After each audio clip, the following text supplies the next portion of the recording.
And guys, nandito kami ngayon sa bundok malapit sa Mayon Volcano. 7 kilometers away from crater of Mayon Volcano.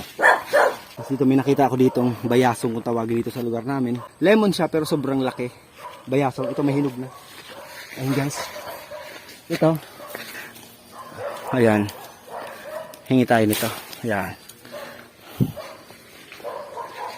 Ang tawag sa inyo nito guys. Sa amin dito kung tawagin bayasong. Hingi tayo. Ayan. Nauna yung pagpitas bago mong paalaman.